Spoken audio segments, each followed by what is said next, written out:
आचार्य जी। धन्वन्तरि समारम्भां जीवकाचार्य मध्यमाम् अस्मदाचार्य पर्यन्तां वन्दे गुरु परम्पराम्।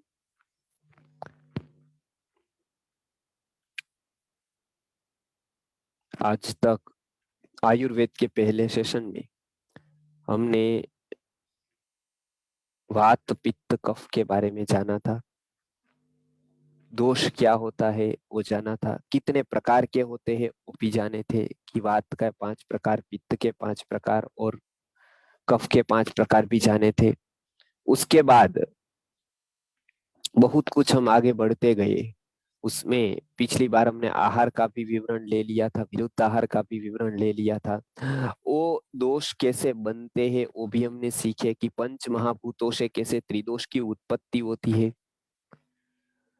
त्रिदोष की जब असमानता होती है तब कोई भी प्रकार का रोग होता है, वो भी हमने देखा।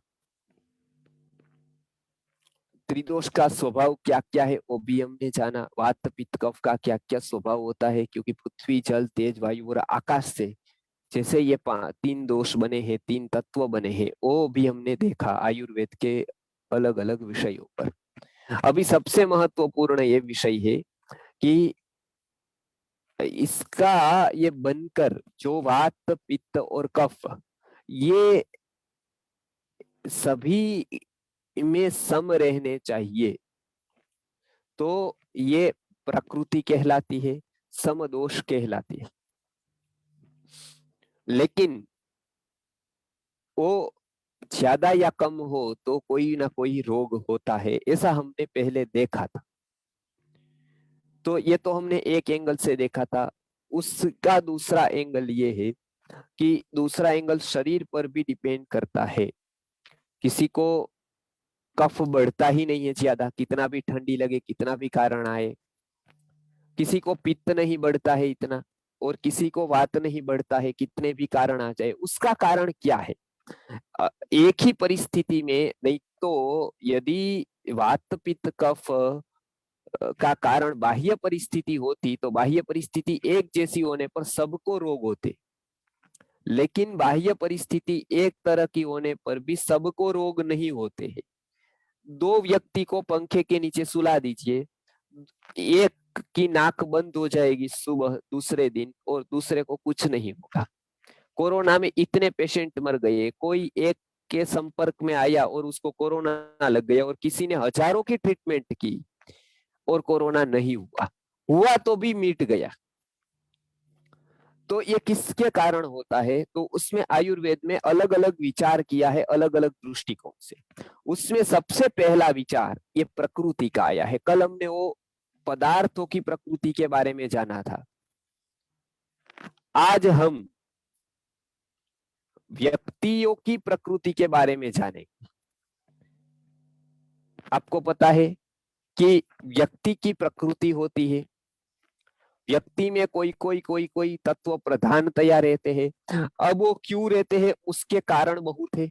उसका जन्म का समय क्या है, जब उसका गर्भधारण हुआ तब पति और पत्नी की अर्थात स्त्री और पुरुष की स्थिति क्या थी, उसमें कौन से दोष प्रबल थे, वो भी बहुत महत्व रखता है प्रकृति निर्माण में। लेकिन जन्म से जो प्रकृति का निर्माण हो गया, प्रायः करके वो प्रकृति जीवन भर रहती है। इसके लिए सबसे प्रथम हमारी प्रकृति को पहचानना आवश्यक होता है। कल भी हमने प्रकृति की बात की थी, लेकिन वो पदार्थों की प्रकृति की, पदार्थों के स्वभाव की बात थी। आज मुख्यता से हम हमारे शरीर की प्रकृति की बात करेंगे। आसान है, इसके लिए पीपीटी नहीं आज देंगे, लेकिन उसको हम शेयर कर देंगे। आपको अभ्यास की आदत लगे, आप अभ्यास करना जाने, नोट में लिखे आप। और खास करके आयुर्वेद के वर्ग के बाद आप ऑब्जर्वेशन करना सीखे। ये हमारी ये इच्छा होती है, हमारा ये संकल्प होता है कि आप आयुर्वेद को प्रायोगिक रूप में देखें। तो इसके लिए आज हम प्रकृति की बात करेंगे किसी किसी के शरीर पर जल और पृथ्वी तत्व की प्रधानता रहती है। जल और पृथ्वी तत्व की प्रधानता यानी कफ की प्रधानता रहती है।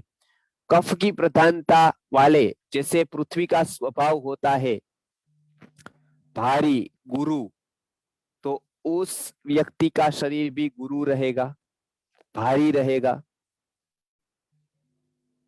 कफ जल, पृथ्वी और जल के स्वभाव, खास करके पृथ्वी का स्वभाव स्थिर होता है, तो उसका स्वभाव भी स्थिर रहेगा।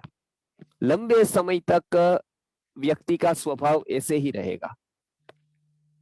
बाल काले, घने, आकर्षक, देह सौष्ठव रहेगा।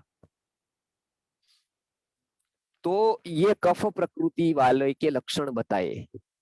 आप किसी को भी पहचान सकते हैं।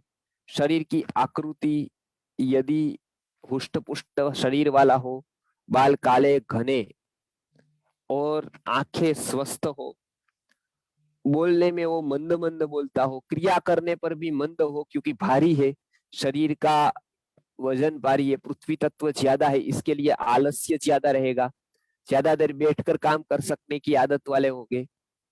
बैठे हैं तो बैठे हैं उस तरह से होंगे, बैठकर ज्यादा काम पसंद करते हैं, ज्यादा बैठ सकते हैं।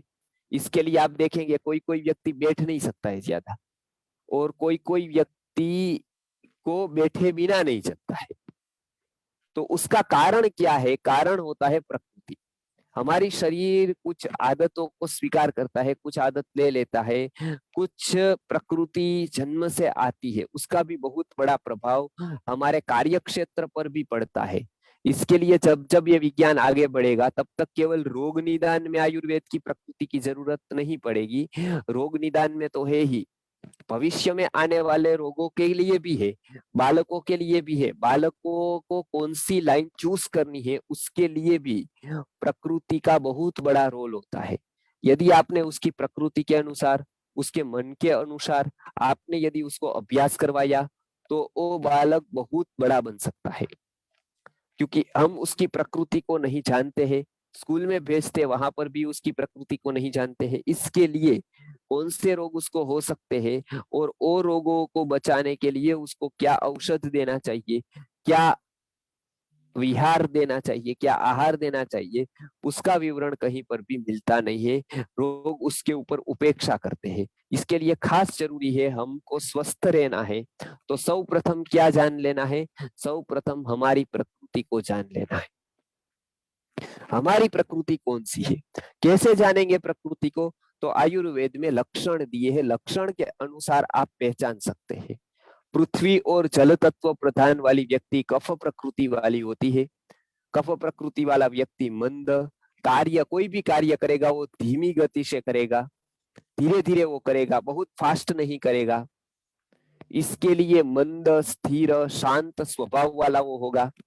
ध्यान, योग वगैरह में रुचि रखने वाला होगा। बैठकर काम करने की आदत वाला होगा।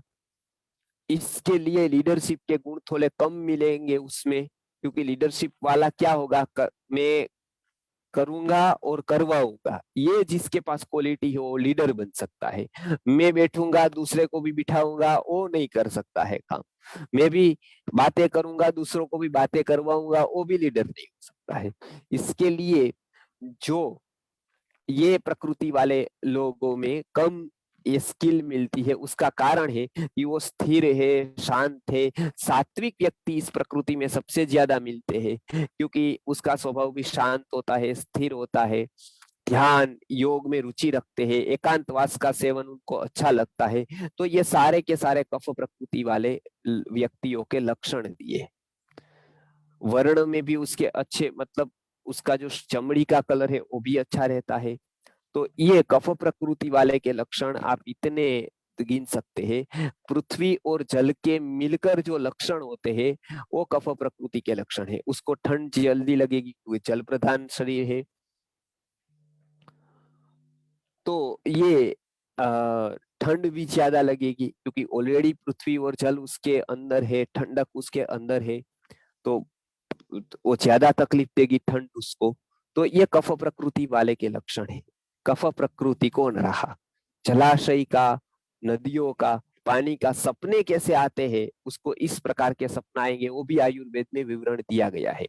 होम्योपैथ में भी इसके ऊपर बहुत सारा कार्य हुआ है कि व्यक्ति के स्वप्न के ऊपर से भी रोग का निदान हो सकता है, कि व्यक्ति को स्वप्न कैसे आते हैं। इसके लिए होम्योपैथ डॉक्टर के पास जाएंगे और वो केस हिस्ट्री लेंगे, तो उसमें पूछेंगे कि आपको स्वप्न कैसे आते हैं। अब ये पहली बार लोगों ने सुना होगा कि कोई व्यक्ति स्वप्न के बारे में पूछ रहा है, नींद के बारे में पूछ रहा है। जैसे आयुर्वेद में बताया, कफ प्रकृति वाले की नींद गाढ़ निद्रा होगी। वो एक बार सो गया कि वो बहुत अच्छी तरह से सो सकता है। उसका कारण वो ज्यादा टेंशन लेने वाला नहीं होता है, ज्यादा वो चिंता करने वाला नहीं होता है। इसके लिए उसका ब्रूहण जल्दी होता है, शरीर जल्दी बढ़ता है।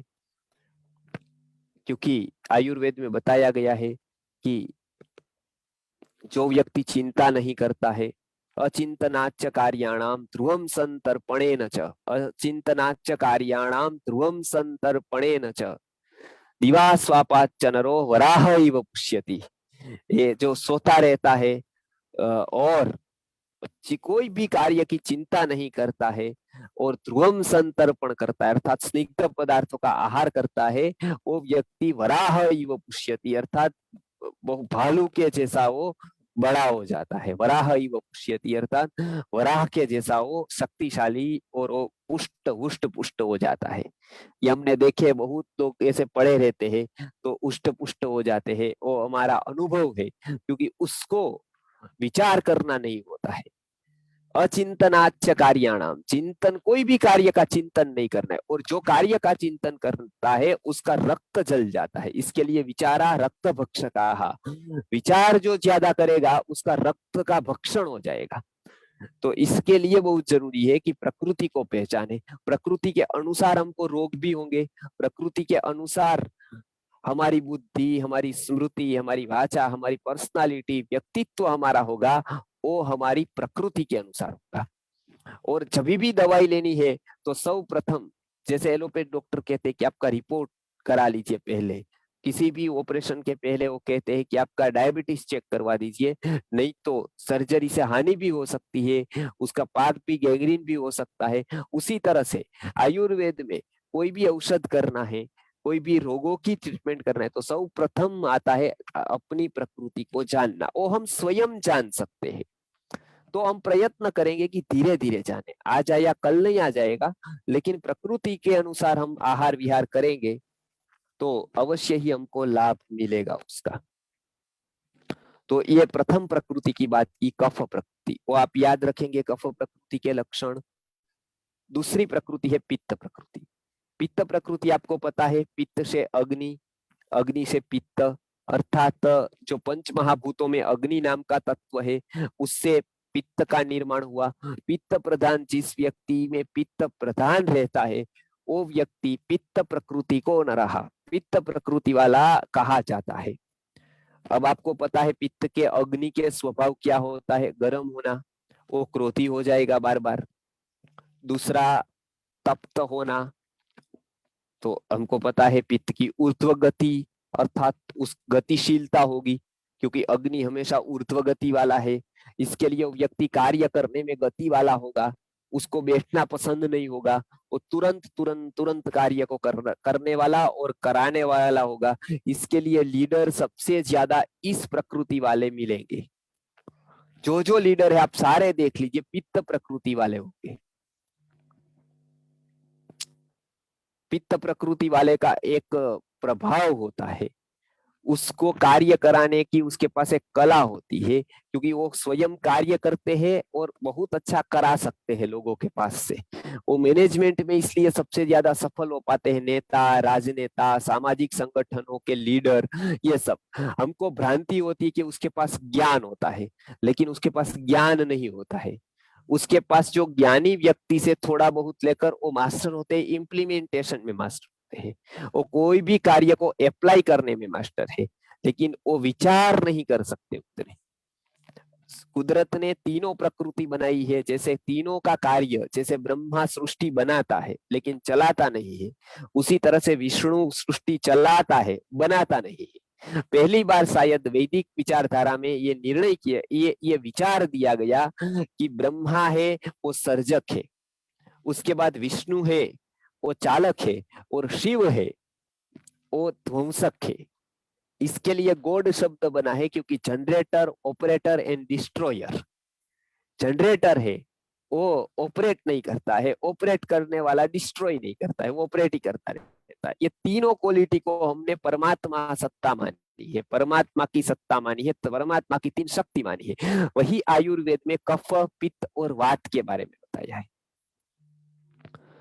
तो कफ प्रकृति वाला सर्जनशील होगा, जैसे कभी कभी वात प्रकृति वाला भी सर्जनशील होगा, लेकिन कल्पनाशील, सर्जनशील ये कफ वात की प्रकृति है। पित्त प्रकृति वाला है वो ऑपरेटर के जैसे काम करेगा, वो क्षमता उसकी ये है कि वो खुद कार्य करे और कार्य को कराए।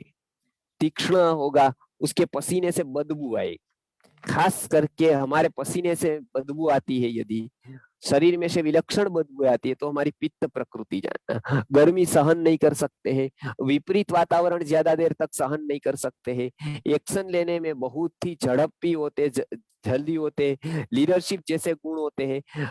अव्यवस्था उसको बिल्कुल पसंद नहीं होती है, वो सब कुछ व्यवस्था के आग्रही होते हैं, और उत्तम से उत्तम वस्तुओं को खरीदना, भले वो रखी रहे लेकिन वो शौकीन होते हैं, उत्तम से उत्तम वस्तु उसको चाहिए। तो अच्छी से अच्छी वस्तुओं का संग्रह करने वाले वो पित्त प्रकृति वाले होते हैं।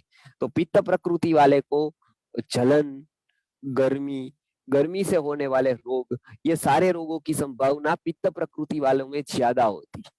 ज्यादा गर्मी सहन नहीं कर सकते हैं, विपरीत वातावरण सहन नहीं कर सकते हैं, कुछ विपरीत हुआ तो बोलने की आदत होती है, वो तुरंत बोलते हैं, तुरंत रिएक्ट करते हैं। कफ प्रकृति वाला होगा वो देर से जवाब देगा, कि अभी कहा तो सोचेगा 2-4 बार 5 बार और बाद में वो बताएगा। लेकिन पित्त प्रकृति वाला तुरंत रिएक्ट करेगा। चर्चा, वाद विवाद, इसमें बहुत रस रखने वाले होते हैं पित्त प्रकृति वाले। इसके लिए प्रकृति वाले अग्नि प्रधानता है, भूख ज्यादा लगेगी उसको, खाया हुआ पच जल्दी जाएगा पित्त प्रकृति वाले को। तो ये सारे गुण जो बताए हैं वो पित्त प्रकृति वाले के हैं। मुझे लगता है आप समझ गए होंगे। कफ प्रकृति वाले में पृथ्वी और जल की प्रधानता होने से वो गुरु, मंद ऐसे उसमें गुण रहेंगे, और पित्त प्रकृति वालों में उत्साह, स्फूर्ति, चैतन्य, कार्य का कराने का तरीका, कार्य करने का जो उत्साह है, वो सभी वो पित्त प्रकृति वाले लोगों में रहेगा। वो स्वप्ने में अग्नि को, ज्वालामुखी को, अग्नि के दृश्य को वो ज्यादा देखेगा, सूर्य को वो दर्शन करेगा, विविध ग्रहों के दर्शन करेगा, ऐसे उस प्रकार के सपना आएंगे। उसकी नींद त्रुटक त्रुटक रहेगी, एक बार उठ गई तो बाद में आने में बहुत तकलीफ होगी, क्योंकि उसमें अग्नि प्रधानता है, जागरूकता का स्वभाव है उसका। इसके लिए नींद के प्रायः शिकायत इस प्रकृति वाले को देखने को मिलती है, कफ प्रकृति वाले को कम देखने को मिलती है। उसका कारण, कफ प्रकृति वाले ज्यादातर नींद लेने वाले होते हैं, उसमें प्रधानता कफ की है, इसके लिए उसका शरीर इस तरह का होता है कि वो नींद लेना ज्यादा पसंद करता है। तो ये कफ प्रकृति वाले और पित्त प्रकृति वाले के सपने, नींद और आहार, आहार कफ प्रकृति वाला थोड़ा लेगा, लेकिन पित्त प्रकृति वाला ज्यादा आहार लेगा। वो आहार को पचा भी पाएगा, क्योंकि अग्नि प्रधान शरीर है, अग्नि उसके शरीर में है। तो ये पित्त प्रकृति वाले का, आंखें लाल भी रह सकती है, आंखों के रोग भी पित्त प्रकृति वाले को रह सकते हैं, सिर दर्द कभी रह सकता है, क्रोध बहुत आ सकता है। तो ये सभी पित्त प्रकृति वालों के लक्षण होते हैं। उसमें वाणी की प्रधानता होती है, इसके लिए मैंने बताया जो लीडरशिप के लिए जरूरी है वो वाणी उसमें होती है। अच्छी वाणी बिल्कुल अलग बात है, लेकिन जो दूसरों को खड़ा कर सके, दूसरों को उत्साह दे सके, दूसरों से काम करवाए, वो वाणी जरूरी होती है, वो पित्त प्रकृति वाले के पास होती है। मधुर वाणी, मंद वाणी, ऐसी कफ प्रकृति वालों के पास ऐसी वाणी होती है। तो ये दोनों में बहुत फर्क होता है। इसके लिए संगठन के लिए जरूरी होता है पित्त प्रकृति वाला व्यक्ति, क्योंकि पित्त प्रकृति वाले व्यक्ति में ये क्वालिटीज होती है। इसके लिए पहले के समय में जब ऐसा कोई भी काम होता था तो प्रकृति देखी जाती थी और उसके बाद मानस प्रकृति देखी जाती थी। उसकी बात हम अगले सेशन में करने वाले हैं। तो ये आप उसको जान सकते हैं, कफ प्रकृति वाले और पित्त प्रकृति वाले। अंतिम में आज ले लेता हूं। अंतिम है वो वात प्रकृति को नरहा, वात प्रकृति वाला नर। वात का स्वभाव ऐसे चंचल है। 10 वस्तुएं चंचल बताई गई है। उसमें मनो मधुकरो मेधो मानिनी मदनो मरुत माँ मदो मरकटो मत्स्यो मकारा दश चंचला। मकार से शुरू होने वाले ये 10 वस्तुएं चंचल है। उसमें क्या बताया है कि मनो, सबसे प्रथम है मन। हमको पता है मन बहुत चंचल है, इसके लिए गीता में भी पूछा है, चंचलम ही मनः कृष्ण प्रमाथि बलवत दृढ़म तस्याहम निग्रहम मन्ये वायोरिव सुदुष्करम। वायु के साथ मन को ये किया है। तो इसके लिए फिर जवाब में भी दिया है कि असंशयम महाबाहो मनो दुर्निग्रहम चलम अभ्यासेन तु कौन्तेय वैराग्येण च गृह्यते। इसमें सबसे प्रथम ये बताया कि वायु का स्वभाव चंचलता है, चंचल वायु है। चले वाते चलम चित्तम निश्चले निश्चलम भवेत। इसके लिए वात प्रकृति वालों में प्रधानता किसकी रहेगी? वायु की रहेगी। वायु की रहेगी, इसके लिए उसकी चमड़ी तुरंत फटेगी। जैसी ही ठंड शुरू होगी उसकी चमड़ी रुक्ष हो जाएगी, क्योंकि वात प्रधान व्यक्ति है। फिर वायु प्रकृति वाले को कॉन्स्टिपेशन, गैस के विकार, ये सब रहेगा, क्योंकि वायु की प्रकृति है। इसके लिए शूल मतलब पेन होना, गैस होना, अपचन होना, ये सारी समस्याएं उसको रह सकती है। वात प्रकृति वाले का शरीर दुर्बल होता है, मतलब वात प्रकृति वाले का व्यक्ति का शरीर दुर्बल हो सकता है, अर्थात वो हट्टा कट्टा नहीं होगा लेकिन दुर्बल होगा। सभी दुर्बल व्यक्ति वात प्रकृति वाले नहीं होंगे, लेकिन वात प्रकृति वाले होंगे वो दुर्बल हो सकते हैं, अर्थात उसका शरीर वीक होगा। लेकिन सभी वीक शरीर वाले व्यक्ति वात प्रकृति वाले नहीं होते हैं। केवल एक प्रकृति के कारण शरीर का बंधारण नहीं होता है, और भी बहुत सारे कारण होते हैं, और बहुत सारे कार्यों के हिसाब से भी शरीर की निर्मित, शरीर की पुष्टि, शरीर का स्ट्रक्चर, और शरीर के रोग, ये सब में बहुत सारे कारण होते हैं। लेकिन वायु प्रकृति वाला रोग प्रायः करके वो कम वजन वाला होगा, और उसमें खास करके वो चंचल होगा। मतलब उसमें कार्यारंभ होगा, कोई भी कार्य को शुरू करेगा, लेकिन वो टिकाना उसके लिए कठिन हो जाएगा। इसके लिए पहले ये सब देखा जाता था, कौन सी प्रकृति विद्यार्थी की है तो उसके उस तरह के कार्य करने को बताए जाते थे। तो ये वात प्रकृति वाला वो ज्यादातर श्रद्धा नहीं टिका पाता है कहीं पर भी। वात प्रकृति वाले बहुत चंचल, आज ऐसा लगा कि आयुर्वेद में मुझे ज्वाइन होना है तो 500 लोग हो गए, ज्यादातर वात प्रकृति वाले। फिर दूसरे दिन लगा कि नहीं, अब आयुर्वेद तो मुझे आएगा नहीं, अब चलो पिक्चर है तो पिक्चर में देख लेता हूँ आज। तो शनिवार को ऐसा संकल्प करेगा कि मैं आयुर्वेद सीख कर रहूंगा, और मंगलवार होते होते होते होते वो कोई पिक्चर में ही चढ़ जाएगा, या 10-15 दिन में ही दूसरा रास्ता बदल लेगा। तो इसके लिए उसका स्थिरता नहीं होती है, चंचलता बहुत होती है। आज ये अच्छा लगा, कल दूसरा, परसों तीसरा, फिर तीसरा, इस तरह से वो बदलते जाते, उसमें चंचलता बहुत होती है। इसके लिए वो कहीं पर भी श्रद्धा नहीं रख पाते हैं, वो लंबा पढ़ नहीं पाते हैं। उस पढ़ने के लिए श्रद्धा, विश्वास, वो सब चाहिए, वो गुण उनमें नहीं होते हैं। वो तुरंत वाले होते हैं कि थोड़ा ये किया, उसके बाद उसको छोड़ दिया, फिर एक दूसरा गुरु किया, उसको भी छोड़ दिया, तीसरा गुरु के पास गए, उसको भी छोड़ दिया। उसका कारण एक जगह पर वो श्रद्धा नहीं रख पाते हैं वात प्रकृति वाले, क्योंकि वो चंचल होते हैं बहुत ही। एक स्थान पर रहे, फिर लगा कि नहीं ये ठीक नहीं, तो दूसरी जगह गए। उस तरह से ये एक वात प्रकृति वाले का ये होता है।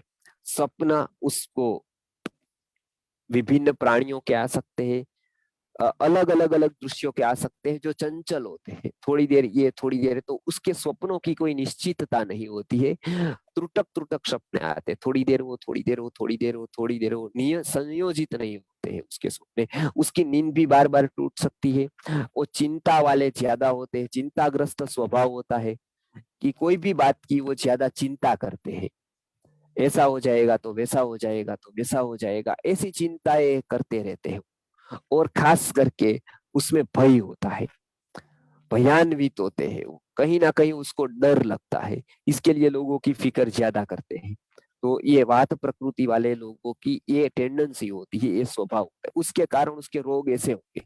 जैसे अटैक आने वाले व्यक्तियों में या तो वात का दोष होगा या वात प्रकृति वाले लोगों के, क्योंकि वो बिना कारण चिंता करते रहते हैं कि उसको गलत न लग जाए, उसको गलत न लग जाए, उसको गलत न लग जाए, उसको ये कर दे, उसको ये कर दे।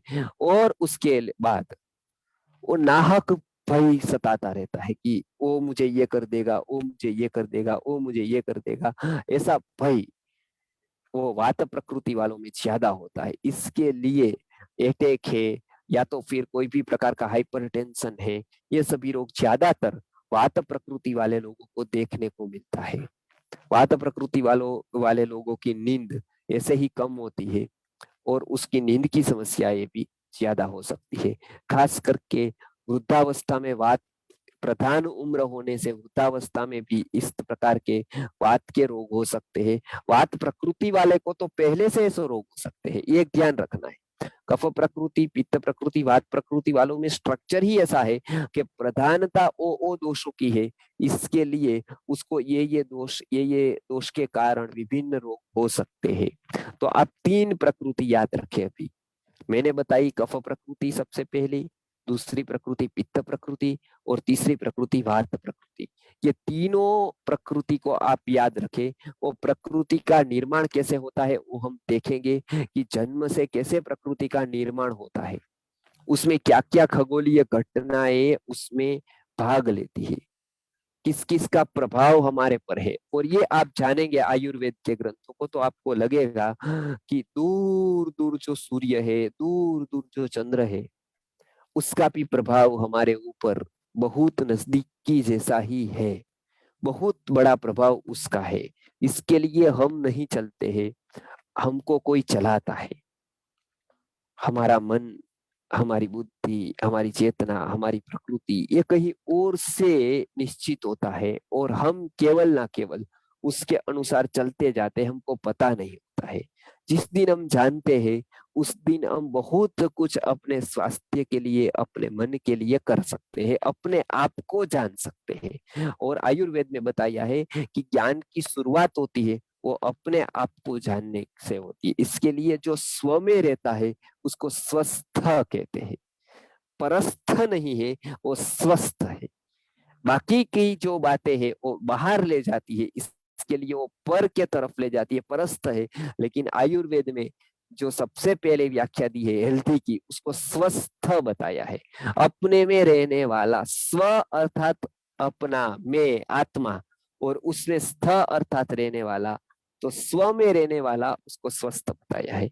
तो ये स्वस्थ तब रह सकते हैं जब हमारी प्रकृति का हमको ज्ञान। तो ये 3 प्रकृति के बारे में जाना, और 4 प्रकृति बाकी रही है, उसकी बात हम आगे करेंगे। उस मानस प्रकृति के बारे में भी हम बात करने वाले हैं कि मानस प्रकृति कितने प्रकार की होती है। सभी सात्विक एक प्रकार के सात्विक नहीं होते हैं, सभी राजस लोग एक प्रकार के राजस नहीं होते हैं, सभी तामस लोग एक प्रकार के तामस लोग नहीं होते हैं। उसमें मेंटली उसमें बहुत कुछ फर्क होता है। साइकोलॉजिकली एनालिसिस करके आयुर्वेद के ऋषियों ने ये प्रकृतियों को देखा है, लाखों प्रकृतियों का गहन अभ्यास करके उन्होंने कुछ नियम निकाले हैं और वो नियम हमारे सामने रखे हैं। तो ये आज की बात थी। बहुत लोगों के प्रश्न कल रह गए थे। ये 3 प्रकृति को आप याद रखेंगे, 3 प्रकृति के बारे में चिंतन करेंगे, और सारी प्रकृतियों के बारे में मैं अगली बार बात करने वाला हूँ। ये शरीर की प्रकृति की बात पूरी हो जाए तो मैं मानस प्रकृति के बारे में भी बताने वाला हूँ अगले सेशन में। तो आप मानस शरीर की प्रकृति को पहले जाने, कफ, पित्त और वात 3 मैंने बताई है, और बाकी है और मैं बताऊंगा। ये 3 प्रकृति को हमको आसानी से समझ में आ गई होगी, और मानस प्रकृति का विवरण उसके बाद दिया गया है। तो मैं मानस प्रकृतियों के बारे में भी बताऊंगा कि मानस प्रकृति कौन सी होती है और उसका क्या महत्व होता है। तो अभी किसी को प्रश्न है तो वो पूछ सकते हैं। जी प्रणाम आचार्य जी। जी एक प्रश्न, ये सेशन के बाद मेरा बेटा 11 साल का बेटा पूछे थे, मेरे पास आंसर नहीं है एक्चुअली। जी जी वो प्रश्न मैं आपसे पूछ रहा हूँ आचार्य जी। वो जी समदोष जो है हेल्थी कंडीशन है, एक जी स्वस्थ जीवन, स्वस्थ का एक कंडीशन है समदोष। हाँ। लेकिन वो पूछ रहे थे अगर तीनों दोष जो है इतना बढ़ गया और ऊपर इतना बढ़ने के बाद सब में है, तो वो कंडीशन को क्या बोलते हैं बोल के बोले। तीनों बढ़ गई लेकिन सब में है, तो इसको कैसे समझे? अच्छा, अभी देखिए, अ, अ, एक तो हमारे शरीर का जो बंधारण है वो निश्चित है, बराबर है। ये एक आपको याद रखे कि हमारा बॉडी का बंधारण, उसमें जो खून की मात्रा, उसमें मांस की मात्रा, उसमें मेद की मात्रा, उसमें अस्थि की मात्रा, वो सब इतना है, वो फिक्स है। अब जब कोई एक दोष बढ़ता है तो दूसरा घट ही जाता है। आपने देखा होगा, वो कोई एक बोतल लीजिए, उसमें से थोड़ा पानी डालिए और उसमें बाद में हम पृथ्वी के पत्थर पत्थर डालते जाते हैं, तो पानी का क्या होगा, एक समय में वो बाहर आ जाएगा। ऐसा नहीं होगा कि हम पृथ्वी का कितने ही डालते जाए तो पृथ्वी भी बढ़ती रही और पानी भी बढ़ता रहा। जैसे ही पृथ्वी का प्रमाण ज्यादा बढ़ा, वो जो प्रबल वस्तु होगी वो दुर्बल को दबाएगी। तो इसके लिए जो हम प्रबल आएगी तो दुर्बल को दबा देगी। तो इसके लिए हमने पृथ्वी की बात डाली, ज्यादा भारी पत्थर वगैरह है तो पानी छलक कर बाहर आ जाएगा, क्योंकि पानी ऐसा स्वभाव वाला है कि वो तुरंत, तो पानी से पहले हवा आ जाएगी, क्योंकि हवा और बाहर निकलने का स्वभाव रखती है। तो ऐसा कभी भी नहीं होगा कि तीनों दोष बढ़ गए हैं और वो समान है, क्योंकि जब एक दोष जब बढ़ेगा तो दूसरे दोष, जो दुर्बल दोष है, उस पर हावी हो जाएगा, तो उसकी जगह रोक लेगा। फिक्स है, एक रूम जैसे फिक्स है। अब उसमें आपको 25 वस्तुएं हैं और 30-40 वस्तुएं आ गई, तो आप ऐसे तो नहीं रख सकते उसको, किसी को तो हटानी पड़ेगी। तो वो जो दुर्बल वस्तुएं होगी उसको हटाकर ये बैठ जाएगी। तो ऐसा कभी भी नहीं होगा कि सब दोष बढ़ गए, बराबर, और सब दोष समान है, ऐसा कभी नहीं होगा। उसका कारण है कि वो फिक्स है, मर्यादित हमारा स्ट्रक्चर है, उसी में तीनों दोषों को रहना है, वात को, पित्त को, कफ को। इसके लिए जब एक से मात्रा बढ़ गई तो दूसरे पर उसकी इफेक्ट होती है और दूसरा घट ही जाता है। जी आचार्य जी, ये जी अभी जो आप वात पित्त कफ का जो लक्षण बोले थे, तो जी। कुछ वात का लक्षण भी है और कुछ मतलब दो दो दोषों का लक्षण भी दिख रहे हैं, तो इसका आ, मतलब एक आदमी दोनों दोषों में हो सकता है। हाँ, ये सा उसकी बात में ये से आगे लेने ही वाला हूँ। वो मिश्र प्रकृति कहते हैं, उसको मिश्र लक्षण कहते हैं, कि कुछ एक में अगले लेने वाला हूँ। इसके लिए अभी इतना बताता हूँ कि दोनों के लक्षण कोई कोई व्यक्ति में मिलते हैं और किसी में तो तीनों के मिलते हैं, तो उस समय उसको द्वंद्वज प्रकृति मानते हैं। अर्थात दोनों, कोई कोई का गुण ये है, जैसे कोई व्यक्ति बहुत अच्छा बोलने वाला होता और आलस्य भी होगा उसमें, तो कफ पित्त प्रकृति वाला होगा। बहुत अच्छा बोलता भी होगा, बहुत अच्छा लीडर भी होगा, लेकिन वो आलसी होगा, वो उसको नींद ज्यादा चाहिए, वो अच्छा मोटा गोरा ऐसा होगा, तो उसको कफ पित्त प्रकृति वाला है। कुछ लक्षण कफ के हैं और कुछ उसमें पित्त में, पित्त के लक्षण है। तो पित्त प्रधानता भी उसमें है, कफ प्रधानता भी है, तो उसको दोनों के नियम लागू होंगे यहाँ पर। तो ऐसा हो सकता है कि कोई कोई व्यक्ति, बहुत सारे व्यक्ति तो द्वंद्वज वाले होते हैं, उनमें उनमें दोनों प्रकृतियों का मिश्रण देखने को हमको मिलता है। इसके लिए ये भी शक्य है कि कोई एक ही प्रकृति वाला व्यक्ति रहे, ऐसा जरूरी नहीं है। दो प्रकृति का समन्वय भी हो सकता है एक व्यक्ति में, दो से ज्यादा तीन प्रकृति। लेकिन कोई कोई गुण उसमें रहेंगे, वो देखना पड़ेगा कि कौन से गुण उसके कफ प्रकृति के हैं और कौन से गुण उसके पित्त के हैं, बराबर। उसमें भी सब के सब नहीं होंगे, किसी में दो कफ के होंगे, चार पित्त के होंगे, किसी में और दो कफ के होंगे, किसी में प्रमाद है, आलस्य है, वो होगा, किसी में थोड़ा वो गोरा मोटा ऐसा होगा, किसी में स्वभाव का स्थैर्य, शांति, सात्विकता, ये सब कफ प्रकृति वाले के लक्षण होंगे। दूसरी तरफ पित्त प्रकृति के कुछ, और वो जमीन के ऊपर भी प्रभाव होता है। जिस देश में हम जन्म लेते हैं वो देश का भी बहुत बड़ा प्रभाव हमारे ऊपर होता है। इसके लिए पारसी कम्युनिटी को देखिए, वो ज्यादातर कफ प्रकृति वाले मिलेंगे, वो ज्यादातर गोरे नाटे, वो, और ये शांत कम्युनिटी, एकदम शांत, झगड़ा नहीं करने वाली। तो इस तरह के उसके देखिए उसका प्रभाव है, वो जहां से आए, जिस स्थान से, उस स्थान में इस तरह का पहले से ही प्रभाव रहा है। इसके लिए उसका जो बनता गया धीरे धीरे स्वभाव, धीरे धीरे प्रकृति और शरीर पर भी असर करती। है, वो वातावरण पूरा बना, उसके अनुसार उन्होंने जो देव चूज किया, उन्होंने जो अपने आचार विचार निश्चित किए, तो ये पूरा का पूरा उन्होंने इस तरह का, ये सात्विक प्रकृति जो कफ प्रकृति प्रधान मानती है, इस तरह से आप उदाहरण ले सकते हैं पारस का। इसके लिए उसकी सबसे कम वस्ती देखने को मिलती है, आपको पता है, क्योंकि पित्त प्रकृति वाला होगा, उष्ण होगा, ज्यादा हीट वाला होगा, तो प्रजा भी बहुत होगी उसकी। मुस्लिम देखिए कितनी कंट्रीज में, बराबर, क्योंकि उसका स्वभाव भी उष्ण है, उसका खान पान भी उष्ण है, उष्ण प्रकृति के है हमेशा, तो इसके कारण उसकी प्रजा भी, उसमें प्रजा भी बहुत होगी उसकी, क्वांटिटी में, क्वालिटी में नहीं, क्वांटिटी में होगी। और यदि व्यक्ति शांत है, स्थिर है, तो प्रजा कम है होगी उसकी, क्वालिटी वाली होगी। तो ये दोनों आप जो आयुर्वेद में बताया, पिंडे तद ब्रह्मांडे, ब्रह्मांड में भी आप अनेक प्रजाओं का जब अभ्यास करेंगे, विभिन्न प्रजाएं बहुत सारी है अलग अलग कंट्रीज में, उसमें भी वो लोगों को तो दूर दूर तक पता नहीं है प्रकृति का कुछ भी, लेकिन तो भी उसके ऊपर यदि वो भौगोलिक स्थिति का प्रभाव देखेंगे तो आपको स्पष्ट पता चलेगा कि आज भी प्रकृति का साइंस है वो आज भी उतना ही लागू है। तो ये आप याद रखें कि वो अलग अलग कम्युनिटीज में भी आप देखिए, भौगोलिक स्थल पर जो लोग रहते हैं उसका असर बहुत सारा प्रकृति पर होता है, और उसके बाद उसकी प्रजा पर भी होता है। तो ये आप याद रखें कि ये तीनों प्रकृति को जितना ज्यादा समझेंगे, उतना हमको खगोल शास्त्र, उतना हमको दैशिक शास्त्र बहुत अच्छी तरह से समझ में आएगा कि किस भूमि में, भूभाग पर रहने वाले लोगों के स्वभाव कैसे होते हैं। वो भूभाग पर भी बहुत कुछ स्वभाव निर्भर करता है। तो क्योंकि वो आयुर्वेद की प्रकृति का ही एक मनोविज्ञान है, तो ये भी हम उसको बता सकते हैं। कोई राज्य में रहने वाले की कोई विशेष यूनिक, क्योंकि उसका वातावरण, वहां की आबोहवा, वहां के लोग, ये बहुत प्रभाव करता है कि वो कैसा व्यक्ति है। जी आगे प्रमोद जी। जी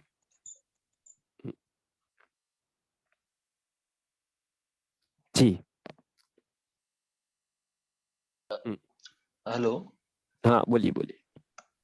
आचार्य जी, मेरी बेटी 2.5 साल की है और उसकी हाँ प्रकृति एक्टिविटी वात जैसी लगती है, वायु जैसी। जी जी। तो उसको अभी प्ले स्कूल में भेजना चाहिए या नहीं भेजना चाहिए? क्योंकि जैसे औरों के बच्चों को देखते हैं तो वो 2.5-3 साल के बच्चों को भेज देते हैं, और मेरी गुड़िया की तो एक्टिविटी बहुत ज्यादा है, बहुत ज्यादा, मतलब। अब देखिए, वो निर्णय तो आपको करना है कि उसको किधर का, उसको स्थिरता चाहिए, ये बात निश्चित है। हमने उसका वैदिक प्री स्कूल का एक कंसेप्ट है, वो तो सब जगह नहीं है, नहीं तो वो बहुत सारे प्रकृति को निरीक्षण करके, बहुत सारा अध्ययन करके ये कंसेप्ट गुरुजी के प्रवचनों के आधार पर हमने बनाया है वैदिक प्री स्कूल का। 3 से 5 साल के बच्चों के लिए कौन सी एक्टिविटी करानी चाहिए, क्या क्या उसको सिखाना चाहिए, डेफिनेटली वो तो आपकी वहां पर तो जो साधारण जो प्री स्कूल्स चलती है इस तरह की चलती होगी, लेकिन उसको हाइपर एक्टिव है तो उसको आप हाई एक्सट्रीम लेवल पर बिठाने का कार्य ना करें। यदि उसको प्री स्कूल में डालते हैं तो भी उसको एक्टिविटी कराइए। अभी क्या आयुर्वेद का ये नियम है कि जब कोई वस्तु उसके स्वभावगत होती है या तो फिर उसके दोष के रूप में होती है, तब आपको उसको एक्सट्रीम लेवल पर जाकर छोड़ना नहीं है। हम क्या करते हैं, हाइपर एक्टिव बच्चा है तो उसको स्कूल में डालते हैं तो उधर 5 घंटा वो बैठा रहता है, जो उसके स्वभाव में नहीं होता है। तो ये स्वभाव से विरुद्ध कार्य है। इसके लिए आप प्री स्कूल में भी डाले तो 2-3 घंटा उसको बिठाने का अभ्यास करें, लेकिन बाद में उसको प्रवृत्ति करने दे। तो ये बात प्रकृति वाली होगी तो चंचल होगी, उसका शरीर क्रिया मांगेगा और क्रिया हमको देनी पड़ेगी। तो इसके लिए ये ध्यान रखें कि उसको जोर जबरदस्ती बिठाने का काम न करे, नहीं तो उससे विपरीतता प्रमाद के रूप में फलित होती है, अर्थात वो व्यक्ति आलसी बन जाता है। आज जितने बच्चे हैं 6 से 10 साल की उम्र में, वो ज्यादातर आलसी इसी उम्र से बन जाते हैं, 11-12 साल से नहीं बनते, इसी उम्र से बन जाते। इसके लिए मैं देखता हूँ बहुत युवाओं को इतने आलसी है, काम पड़ा है बहुत कुछ और कुछ करते ही नहीं है, रूम ऐसा पड़ा है, बाकी है सब साफ सफाई, और वो बैठे हैं बातें कर रहे हैं। तो ये एक प्रकार के आलस्य का, प्रमाद का, वो आया कहाँ से, 6 से 10 साल की उम्र में उसको एक्टिविटी चाहिए होती थी, एक्टिविटी चाहिए थी, लेकिन उसको हमने बिठा दिया बिना समझे, बिना अभ्यास किए कि उसकी प्रकृति क्या मांग रही है। 3 साल की है तो अवश्य ही उसको अपनी प्रकृति के अनुसार थोड़ा एक्टिविटी करने दीजिए। भेजना है तो भेजिए, लेकिन 2 से 3 घंटे तक, ज्यादा उसको बिठाना नहीं है, नहीं तो उसको बहुत सारे रोग होंगे।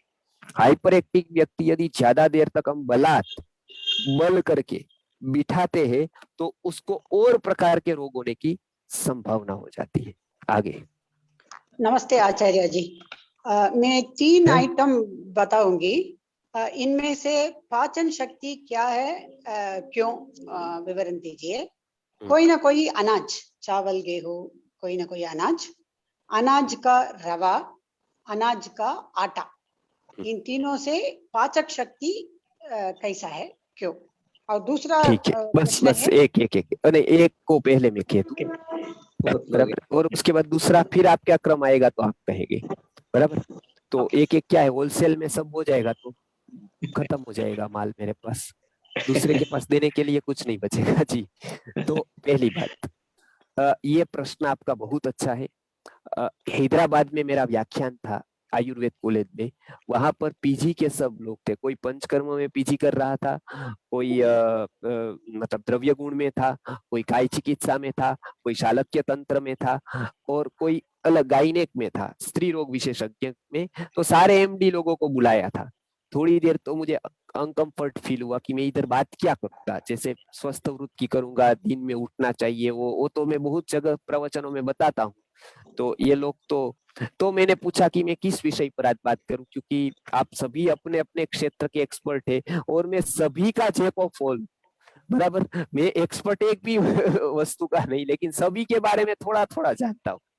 तो आप कहे मैं किस के बारे में, तो वहाँ हैदराबाद में वो कॉलेज वाले थे जिन्होंने मुझे आमंत्रण दिया था, उन्होंने बताया आप ये सबके लिए नया लगे ऐसा कुछ बताइए, ये सबके लिए नया हो। तो तब मैंने ये बताया था कि शायद आयुर्वेद का ये एक भाग है जो न्याय दर्शन में आता है। वो विभाग ऐसा है कि पदार्थ की प्रकृति का परमाणु का विभाजन कैसे होता है, और परमाणु का विभाजन होने के बाद वो पचने में हल्का होता है, भारी होता है, किससे निश्चित होता है। तो आपने वो ही प्रश्न आज पूछा कि किस तरह से हम निर्णय, तो आयुर्वेद में बताया गया है कि कोई भी वस्तु जो बनती है वो न्याय दर्शन या वैशेषिक दर्शन के अनुसार परमाणु से उसकी उत्पत्ति होती है। 2 परमाणु मिलते हैं, द्वेणुक बनता है, 3 द्वेणुक बन के त्रिश्रेणु बनता है। उसकी पूरी प्रक्रिया में एक दिन बताऊंगा आपको, स्लाइड्स भी उसकी दिखाऊंगा कि किस तरह से परमाणु कैसा होता है, एटम कैसा होता है। और सर्वप्रथम एटम के बारे में वैशेषिक दर्शन में कणाद मुनि ने बताया है। एटम की खोज कोई वैज्ञानिक, मतलब मॉडर्न वैज्ञानिक ने नहीं की है, लेकिन वो कणाद मुनि ने की है। एटम, उसने सृष्टि का जो एटम होता है उसकी पहली खोज कणाद मुनि ने की, और उससे पूरे की पूरी कैसे बनती है। अब उसमें हम समझेंगे कि जैसे गेहूं है, उसका हमने 2 भाग किया और दलिया बनाया, तो वो पचने में हल्का होता है। उसका कारण है कि गेहूं का दलिया करते वक्त आपने फाइबर्स को निकाला नहीं, उसके ऊपर का जो लेयर होता है उसको आपने निकाल नहीं दिया, जो उसको सपोर्ट करता है पचने में। इसके लिए उसके परमाणु का विभाजन इतना नहीं हुआ, इसके लिए वो पचने में हल्का हो गया, क्योंकि उसको पचाने वाले फाइबर्स भी उसके साथ गए। अब आगे देखते हैं, गेहूं का हमने आटा बना दिया। गेहूं के आटे में हमने देखिए उसमें भी भाखरी का और रोटी का थोड़ा ऐसा कुरकुरा किया, तो उसमें थोड़े तो निकल गए। क्या निकल गए? थोड़े फाइबर्स निकल गए, तो वो थोड़ा भारी हो गया दलिया से। रोटी का किया ग्राइंडिंग, तब हमने क्या किया, एकदम माइक्रो लेवल पर ग्राइंडिंग कर दिया, उसमें और सारे फाइबर्स जो थे वो निकल गए, तो और भारी हो गई रोटी। और उसके बाद मेंदा किया। अब मेहंदे की विधि भाव प्रकाश नामक ग्रंथ में बताई गई है। लोगों को पता नहीं होता है, इसके लिए मेहंदे के बारे में एक व्यक्ति को मुझे ऐसा लगा, वो नया नया हम साबरमती गुरुकुल में थे तब प्रचार करने के लिए आया, 4 वस्तु जहर है, 5 वस्तु ये है, वो छोड़ दो, वो छोड़ दो। तो मैंने कहा मेंदा तो खाना चाहिए। वो तो अच्छी, नहीं नहीं नहीं बोले, जहर है, पूरा सफेद जहर है। मैंने कहा मेंदा किसने यहाँ पर लाया? अंग्रेज लाए बोले। अंग्रेज के पहले। मैंने कहा आपको कुछ पता है, ग्रंथ कुछ पढ़े हो आयुर्वेद का? बोले हाँ, सभी प्रवचन सुने हैं कोई कोई व्यक्ति के। कहा नहीं, आपने कौन सा ग्रंथ पढ़ा? तो बता नहीं पाया, इसके लिए मैंने बताया, भाव प्रकाश ग्रंथ बताया कि इसमें आप देख लेना, मेंदे बनाने की विधि दी है। तो मेंदा का कंसेप्ट यहाँ का था, लेकिन वो कभी कभी उपयोग में था, आज विकृत हो गया है वो पूरा। मैं बताता हूँ कि मेंदे से जलेबी बनाने की विधि भाव प्रकाश नामक ग्रंथ में दी गई है। तो मेंदा है वो बहुत भारी हो गया। क्यों भारी हो गया? क्योंकि उसको और ग्राइंडिंग किया, तो हमने और सूक्ष्म फॉर्म में मेंदा रखा तो फाइबर सारे निकल गए, तो इसके लिए वो भारी से भारी होता गया।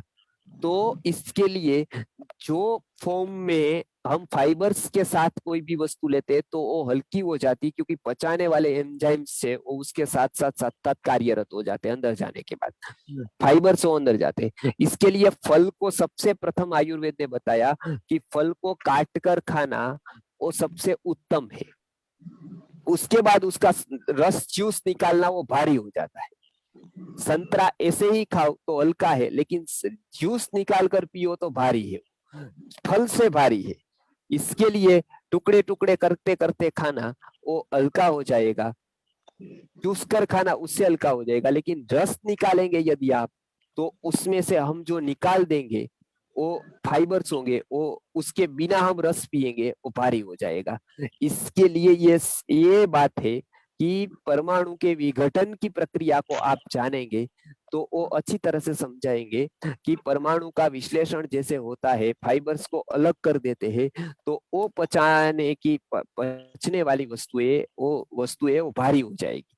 और जैसे हम उसके फाइबर्स के साथ उसका सेवन करेंगे तो वो हल्की हो जाएगी। वो हम फलों के रस से भी देख सकते हैं, वो हम आटे में भी दे सकते हैं। इसके लिए आटा जितना आप ठीक रखेंगे, थोड़ा ऐसा कुरकुरा रखेंगे, तो रोटी अच्छी नहीं बन सकती है, थोड़ी वो हार्ड होगी, लेकिन वो पचने में हल्की हो जाएगी। तो ये याद रखें आप जी। आगे के कोई प्रश्न है तो, नहीं तो आप पूछिए। गुरुजी नमस्कार जी। मेरा प्रश्न ये था, जो लास्ट सेशन में आपने बताया था न्याय के तत्व में कि एक अग्नि की प्रधानता होती है और एक चंद्र की प्रधानता होती है। अग्नि सोमात्मकम जगत, ये सूत्र है जी। हाँ, तो एक उष्णवीर्य हो गया, एक शीतवीर्य हो गया। तो अभी मैं थोड़ा आयुर्वेद पढ़ रहा था, तो उसमें मेरे को थोड़ा सा कंफ्यूजन ये कि ये अनुष्ण के बारे में कुछ पढ़ा था, तो ये क्या होता है? जैसे नींबू अनार ये अनुष्ण बताया, तो ये किसके अंतर्गत आता है? मतलब ये थोड़ा सा आप बताएंगे।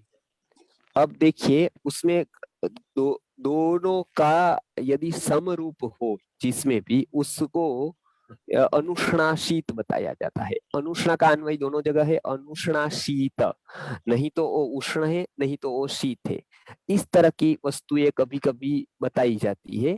तो ये दोनों, जैसे सोम और अग्नि है, ये दोनों लगभग कभी कभी दोनों की मात्रा समान हो जाती है किसी पदार्थों में, तो उसको हम सम मानते हैं। नहीं तो बहुत ठंडा है, नहीं तो बहुत गर्म है, या तो फिर उसके ऋतु के अनुसार भी उसका प्रभाव बढ़ता घटता रहता है। लेकिन कॉमन रेशियो जो होता है वो अग्नि और सोम का, जिसमें सम प्रमाण में मिले उसको अनुष्णाशीत बताते हैं, या कभी कभी उसको अनुष्ण बता देते हैं कि गर्म नहीं है, बस उतना, मतलब गर्म भी नहीं है और ठंडा भी नहीं है। तो इसके लिए दोनों में समान मात्रा में, अग्नि सोमात्मकम जगत, अग्नि और सोम तो सभी में है, प्रधानता किस में होगी? तो इसमें दोनों समान होगा, वो अनुष्ण होगा जी। पद्मा जी। आचार्य जी बोलिए बोलिए। मतलब जब आप बताए मुझे समझ में आया कि मेरा प्रकृति वात और पित्त, मतलब कफ और वात का है। हाँ, आप बता दीजिए मुझे। हाँ। लेकिन मेरे को, मतलब जैसे आपने जो आज समझाया उसके हिसाब से मुझे ये लगा, बट पर जैसे अगर बात है तो फिर शरीर इतना भारी क्यों है? और किस तरह का? देखिए एक मिनट, मैं समझ गया आपका प्रश्न, समझ गया, ठीक है, आपका प्रश्न मैं समझ गया। अब देखिए, ये मैंने बताया, उसको वो निर्णायक मत मानिए आप। दोष का आएगा आगे, आगे मानस प्रकृति आएगी, आगे विकार आएंगे, बहुत कुछ कारण आएंगे आगे, बराबर। नहीं तो आपको मैं जो बताऊंगा ना, वो आपको लगेगा तो ये तो मेरे पर है ये लक्षण। वो गाइनेक का क्लास चल रहा था एमडी का, उसमें मेनोपोज के बारे में ये सिखा रही थी, वो थी वो, और आयुर्वेद का वो वर्ग था, स्त्री रोग विशेषज्ञ का, गायनेक का, और उसमें मेनोपोज आते वक्त क्या क्या समस्या, मतलब कैसे कैसे लक्षण शरीर में दिखाई देते हैं, वो समझा रही थी माधव निदान के आधार पर। वो 12वीं का कक्षा पास करके सीधा एक लड़का आया था 21 साल की उम्र का, बीएमएस करने को, आयुर्वेद पढ़ने को। उसने पहले ही दिन ये सब पढ़ा कि अच्छा मेनोपोज आते वक्त ये होता है, आंखें भारी होती है, नींद ज्यादा आती है, वो होता है, वो होता है, वो होता है, सब कुछ। तो वो पूरा का पूरा उसने लिख लिया, लिख कर सोचा। उसके बाद उसने हाथ उठाकर पूछा कि मैडम मुझे भी मेनोपोज आने वाला है, ऐसा मुझे लगता है, क्योंकि ये सारे लक्षण मुझे दिखाई देते हैं, समझ गए ना आप। तो बोले मैं भी मेनोपोज में हूँ, आऊंगा अभी, मुझे ऐसे लक्षण दिखाई देते मेरे शरीर में। तो उन्होंने बताया कि मेनोपोज आते हैं उसके लक्षण होते हैं, जिसके लक्षण होते हैं उसको मेनोपोज आएगा ऐसा जरूरी नहीं होता है, उसके लिए पहले मेंसेस का आना जरूरी होता है, वो आपके यहाँ नहीं आ सकता है। तो हर एक बात आप ऐसा याद रखें, आपको, आप जब तीनों लक्षण पढ़ेंगे ना, तो आपको लगेगा ये मेरे सारे मेरा में है। मतलब मैं कहूंगा कि क्रोध आएगा तो वो भी आप कहेंगे कि ये मेरे में है। मैं कहूंगा कि आप बोलने वाले ज्यादा होंगे तो वो लगेगा वो भी मैं हूँ। मैं कहूंगा कि कभी आपको नींद ज्यादा आएगी तो वो सब में आएगी, क्योंकि सब 8 बजे उठते हैं, तो सब पर लगेगा कि मैं कब प्रकृति वाला हूँ, क्योंकि मैं 8 बजे 9 बजे उठता हूँ, मुझे नींद ज्यादा आती है। तो पहली बात, प्रकृति को जाने, वो पहली बात होती है, वो ऑब्जर्वेशन के बाद जान सकते हैं आप। आज तक यदि ऑब्जर्वेशन नहीं किया, क्योंकि हमने शरीर पर कब देखा है पता है आपको? जब हम बीमार हुए ना, तब हमने शरीर पर देखा है। स्वस्थ हो तब हमको लगता है कि तब हम फैक्ट्री का काम करते, तब घर का काम करते, और कुछ नहीं है तो किसी की बातें ही करते हम कि भाई क्या चल रहा है भारत में, और मोदी जी ने क्या किया, और क्रिकेट में कितना स्कोर सचिन ने किया, किन्ने कितने रिकॉर्ड किए, वही लोग सोचते रहते हैं। शरीर के बारे में कब सोचते हैं पता है लोगों के? मेरे पास तो कोई व्यक्ति का ऐसा फोन नहीं आया कि मैं स्वस्थ हूँ, अब मुझे क्या करना है, मैं बीमार हूँ, ऐसा एक फोन नहीं आता। हर एक व्यक्ति का फोन क्यों आता है पता है? जब फोन आता है तो वो आता है कि मेरा हृदय में तकलीफ हो गई है, मेरे पैर में तकलीफ हुई, मेरे इधर घुटने दुख रहे हैं, वो कर रहे हैं वो। तो मैंने कहा कि ये पहले पता नहीं था, ये बात की उम्र आएगी। वो मैंने पहले तो ध्यान नहीं देते थे, धंधे में थे, अब दुख इतना दुख लग गया तो हम फोन करते हैं। ये अच्छी बात है, मेरा कर्तव्य है कि मैं आपको बताऊं, लेकिन पहली बात है शरीर को ऑब्जर्व करिए, सीधा निर्णय मत करिए कि मेरी प्रकृति ये है। आप थोड़े थोड़े दिनों तक, 7 दिन तक कम से कम अपने शरीर को ऑब्जर्व करिए कि मुझे भूख कैसी लगती है। भूख जब लगती है तब मैं खाए बिना रह पाता हूँ या नहीं रह पाता हूँ, ये आप ऑब्जर्व करिए, इससे आपकी प्रकृति निश्चित होगी। नींद आती है तो कब मुझे नींद आ जाती है, कब किस अवस्था में मुझे नींद नहीं आती है? जब मैं किसी से डर जाता हूं तो नींद नहीं आती है या मुझे आती है? नींद कब मेरी खुलती है? नींद खुलने के बाद मुझे सपने आते हैं नहीं आते हैं? मैं थकान अनुभव करता हूँ नहीं करता हूँ? मुझे क्या सीखना अच्छा लगता है? मैं किस लोगों से प्रभावित होता हूँ या प्रभावित होती हूँ? मेरा स्वभाव कैसा है कि मैं देना अच्छा लगता है, मुझे शेयर करना अच्छा लगता है, या मुझे संकुचितता कहीं कहीं लगती है, मुझे ईर्ष्या कब आती है? ये सारी डिटेल आप 7 दिन तक अपने आप में देखेंगे, तब आपको लगेगा कि बाद में आपकी प्रकृति निश्चित होगी। मैं अभी तो स्थूल बता रहा हूँ, लेकिन बाद में मैं जब मानस प्रकृति लेकर सूक्ष्म बताऊंगा तो आपको शरीर का जितना ज्यादा ज्ञान होगा आपने, उतनी शक्यता ज्यादा है आपको स्वस्थ रहने की। जो आपकी प्रकृति जान पाएंगे और प्रकृति जान पाए तो आपका आहार आप जान पाएंगे, आहार उस तरह से आप करेंगे तो आप स्वस्थ रह पाएंगे। तो इसके लिए अभी कुछ निर्णय मत करिए, मैंने थोड़ी देर बात आधे घंटे की, वो केवल आपको एक हिंट देने के लिए, आपको एक मैं बता रहा हूँ, लेकिन उसके अनुसार आप रोज लिखिए कि आपके अंदर क्या ऐसा है कि जो आयुर्वेद में किस प्रकृति का लक्षण बताया है। हो सकता है मैं उसके चार्ट बना कर दूं आपको, कफ प्रकृति का, पित्त प्रकृति का, बात आपको केवल टिक करना है कि ऐसा हो रहा है मुझे ऐसा। ऐसी अभी एक प्रश्नोत्तरी हम तैयार कर रहे हैं, उसमें प्रायः 30 प्रश्न होंगे। 30 प्रश्न को आपको जवाब देना है कि आपको इस अवस्था में क्या लगता है। बराबर, आयुर्वेद में कुछ कुछ परीक्षाएं बताई है, बराबर है। जैसे होता है ना, चाणक्य ने भी ऐसी परीक्षाएं व्यवहार में बताई है। कभी चाणक्य का विषय लेंगे तो बताएंगे, वो बताते हैं कि सूर परीक्षा रणांगणे, मित्र परीक्षा संघर्षे भवति, अभावे स्त्री परीक्षा भवति। मतलब जब घर पे सुख हो, बहुत कुछ सुविधा हो, तब तो हर एक स्त्री कहती है कि मैं अच्छी हूँ, मैं कैसे भी चलाती। लेकिन जब घर पे कुछ भी न हो और स्त्री फरियाद न करे तो वो आदर्श स्त्री है। कि घर पे कुछ नहीं है, इतनी तकलीफें है, तो भी वो हंसते हंसते मैनेज करती है, तो आदर्श स्त्री है। उसकी परीक्षा कहाँ है? जब अभाव है, जब वस्तुएं नहीं है तब। शूरवीर ऐसा कहता हो कि मैं तो लड़ सकता हूँ, किसी को भी मार सकता हूँ, इतना मैं बहादुर हूँ, ओ हूँ। लेकिन उसकी परीक्षा कहाँ है? घर पे नहीं होगी कभी भी, उसकी परीक्षा रणांगण में होगी। जब कोई शत्रु आएगा, वो युद्ध के लिए जाएगा, तो रणांगणे इसकी परीक्षा होगी शूरवीर की। उस तरह से मित्र की परीक्षा कब होगी? जब हमारे पर कोई आपत्ति आएगी, बराबर। बाकी तो सब लोग मित्र, कोई ताली के मित्र होते हैं, ताली बजाते हैं एक दूसरे को, तो ताली मित्र होते हैं। कोई थाली मित्र होते हैं, भोजन के लिए साथ में हफ्ते में 2 हफ्ते में एक बार हो जाते हैं पार्टी के लिए, बराबर। तो कोई होते हैं थाली मित्र, कोई होते हैं ताली मित्र, कोई होते हैं वो पाली मित्र होते हैं। मतलब जो शिफ्ट होती है, एक शिफ्ट मतलब 8-8 घंटे की, और कारखाना फैक्ट्री में तो वो एक पाली में काम करते हैं, तो वो भी एक मित्र हो जाते हैं। लेकिन सही मित्र कौन है?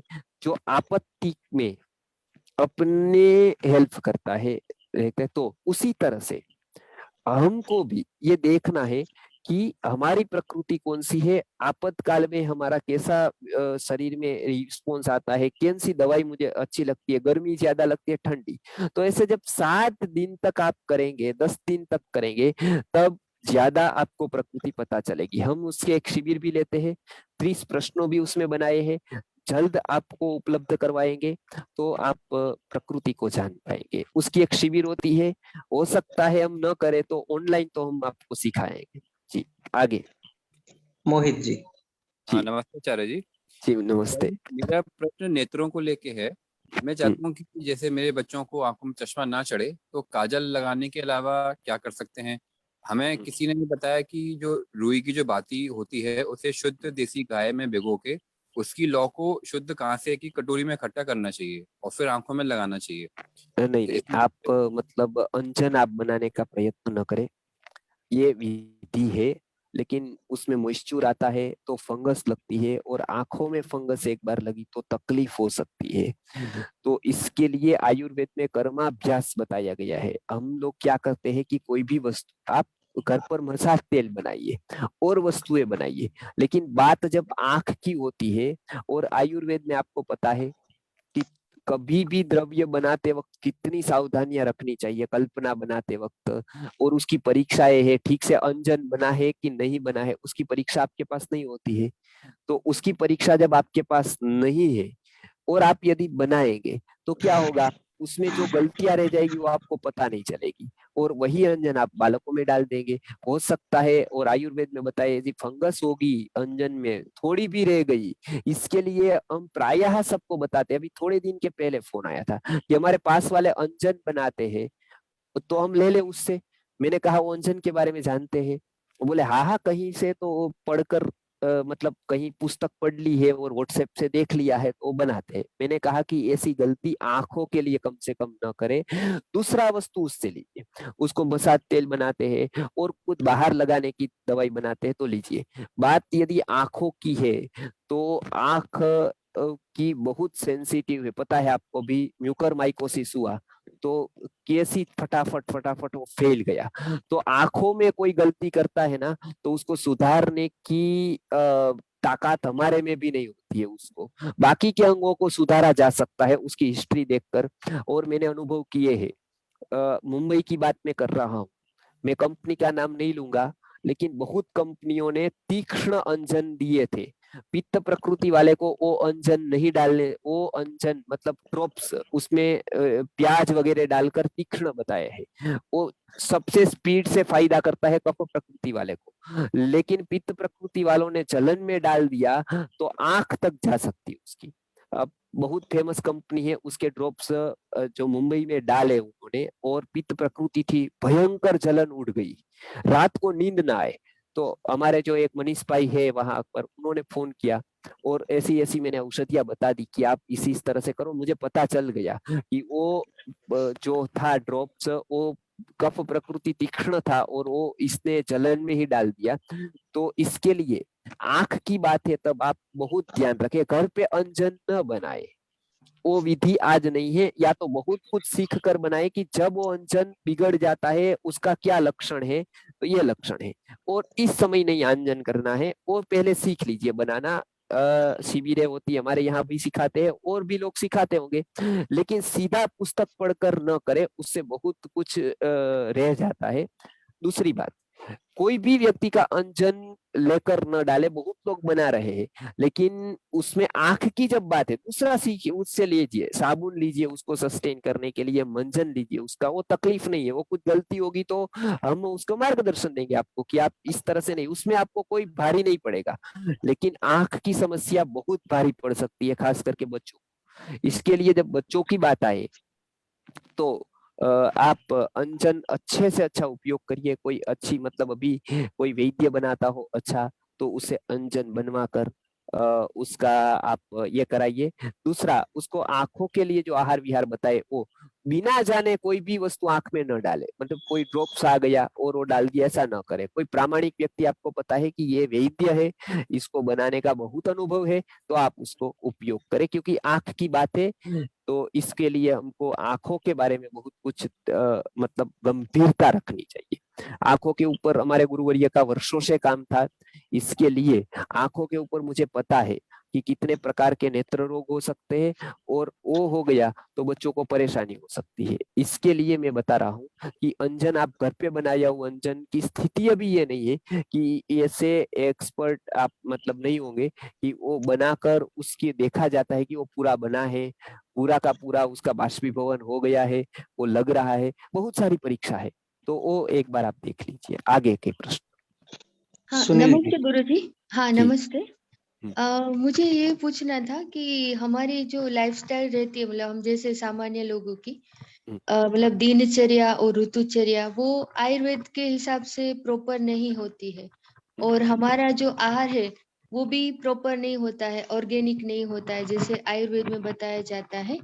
तो फिर जब हम बीमार होते हैं तभी आयुर्वेदिक औषधियाँ मतलब हमारे लिए कितना इफेक्टिव होती है, स्पेशली जब मतलब बुखार वगैरह आया, कि बच्चों को आया बुखार वगैरह, तो तब हम उनको मतलब आयुर्वेद से शुरू करते, लेकिन 2-3 दिन तक भी बुखार नहीं उतरता है, तो फिर एक जात का मतलब टेंशन आ जाता है मन में, फिर एलोपैथी में जाना ही पड़ता है। तो तब वो दिमाग में आ जाता है कि अगर ज्यादा बुखार चढ़ गया तो फिर वो दिमाग में चढ़ जाता है, ये होता है वो होता है, तो वो सोच के फिर हम आयुर्वेद को छोड़ के फिर एलोपैथी पे जाते हैं। तो मतलब वो कितना इफेक्टिव रहता है, और बुखार आने के टाइम मतलब हमारे शरीर में क्या होता है, मतलब क्यों आता है बुखार, उनका अगर थोड़ा जानकारी मिलेगा तो क्या वो टाइम पे थोड़ा कॉन्फिडेंस रह सकता है। हाँ हाँ, ठीक है। आप कृष्णा जी बोल रहे हैं? हाँ हाँ हाँ। ओके, ठीक है। पहली बात तो ये समझ ले कि बुखार के बारे में तो हमको एक अलग से ही एक वर्ग लेना पड़ेगा, ज्वर के बारे में, जो हम रोगों के बारे में लेने वाले हैं, क्योंकि जन्म के समय पर भी बुखार होता है, मृत्यु के समय पर भी हो सकता है, होता है बुखार। बुखार हमारे जीवन से जुड़ा है एक। तो इसके लिए आयुर्वेद में सबसे पहली अभी दिनचर्या ऋतुचर्या का हमको इतना ज्ञान नहीं होता है, होने पर भी बहुत कुछ वस्तुएं हमको ऐसी नहीं मिल पाती है जो हम उसका यथा योग्य सेवन कर सके। सुख धान्य लीजिए, समिधान्य लीजिए, तो इसके लिए शरीर को तो कुछ कुछ हानि होती है, उसका असर हमारा शरीर की रोग प्रतिरोधक क्षमता के ऊपर होता है, और उसका असर आगंतुक रोग पर होता है। इसके लिए वो आ जाता है। उसके बाद जो औषधियां होती है वो भी रसगुणीय उसमें वीर्य विपाक वाली नहीं होती है। इसके लिए वो औषधियां इतना कार्य नहीं कर सकती है कभी कभी। लेकिन मेरा ये अनुभव है कि तो भी जितनी भी पद्धतियां है आज विश्व में, बराबर, तो उसमें बुखार के लिए कोई शास्त्रीय पद्धति से उतारने की विधि है तो वो आयुर्वेद में है। टेम्परेचर कम आप एलोपैथी से कर सकते हैं, ये आप विवेक रखिए। बुखार उतारने की दवाई एलोपैथी में कम होती है, बहुत कम है। टेम्परेचर कम करने की दवाई है। बुखार उतारना, ज्वर की चिकित्सा वो बिल्कुल अलग बात है, और टेम्परेचर को कम कर देना वो बिल्कुल अलग बात है, बराबर। वो सीधा का सीधा एक वार होता है, मतलब एक ध्वंस है। जैसे आपको बुखार उतारना है, टेम्परेचर उतारना है, तो ऐसा किया तो उतर जाएगा, तो वो एक हो गया।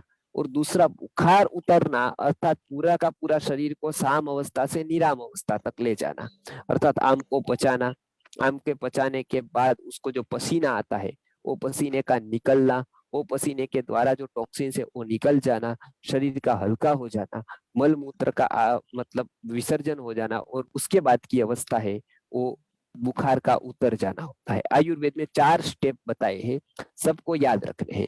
बुखार आए तो क्या करें, तो इसके लिए श्लोक बताया है सारांतर में कि ज्वरादो लंघनम प्रोक्तम। ज्वर किसी भी जगह पर आपको बुखार आ जाए, पहला काम ये करना है कि आपको उपवास करना है। तो ज्वरादो लंघनम प्रोक्तम, लंघन करना है ज्वरादो, ज्वर के आदि में। मध्य ज्वरे तो पाचन, बीच में बुखार आ गया तो उसमें पाचन की व्यवस्था, पाचक हो ऐसी औषधियां लेनी है, जैसे काली मिर्च है, सूंठी है, तुलसी है, ये पाचक औषधियों का सेवन करना है। मध्य ज्वरे तो पाचनम, ज्वरांते भेषजम दद्यात्। ज्वर के उतारने की दवाई कब होती है, तो वो भी बुखार जब एक पहुंच जाता है तुरंत, तो महासुदर्शन वगैरह औषधियां ली जाती है, तो बुखार को उतारती है। और ज्वरांते विरेचन, मुक्त ज्वरे विरेचन, ज्वर उतर गया उसके बाद उसको विरेचन नहीं कराया आपने, यदि मतलब पेट को साफ नहीं कराया, तो वही अंश उसके रह जाते हैं, बुखार वापस आ जाता है।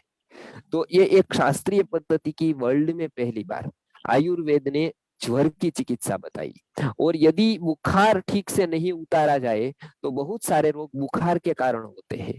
बुखार ठीक से नहीं उतारा जाए तो अभी नहीं पता चलेगा, लेकिन उसके बाद अलग अलग रोग होंगे बुखार को दबाने से।